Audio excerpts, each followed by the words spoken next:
अनुष्का आणि विराटची जोडी आपल्याला माहिती आहे. सध्या ते करोडपती असले तरी अनुष्का तिच्या बालपणीची आठवण सांगते. अनुष्का म्हणते की मी खूप मध्यमवर्गीय कुटुंबातील मुलगी आहे. माझे वडील आर्मीत होते आणि त्या काळी त्यांना जेमतेम पगार होता. त्यामुळे अगदी मध्यमवर्गीय कुटुंब जसं राहतं त्याच पद्धतीने आम्ही राहत होतो. शाळेत असताना एक डान्स कॉम्पिटिशन होती आणि डान्स कॉम्पिटिशनच्या वेळी मी एका गाण्यामध्ये सिलेक्टसुद्धा झाले. पण या गाण्यासाठी एक विशिष्ट परफॉर्मन्स करण्यासाठी एक विशिष्ट असा ड्रेस हवा होता आणि त्याची किंमत तेव्हा आम्हाला परवडणारी नव्हती. पण मी आनंदाने घरी उड्या मारत आले आणि मी सांगितलं की आई मी या डान्समध्ये सिलेक्ट झाले.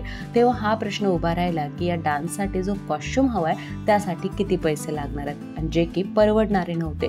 म्हणून तिच्या आईने रात्रभर जागून सेम त्याच पद्धतीचा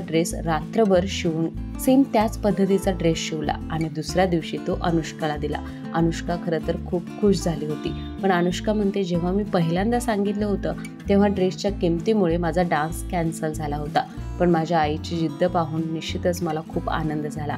पण आता आपण पाहिलं तर याच गोष्टीची जाणीव आजही अनुष्काला आहे आणि त्यामुळेच अनुष्का शर्मा नेहमीच डाऊन टू अर्थ तर दिसतेच, पण तिच्या प्रत्येक बोलण्यातून त्याचबरोबर वागण्यातून तिच्या आई वडिलांच्या संस्काराची छबी मात्र आपल्याला पाहायला मिळते.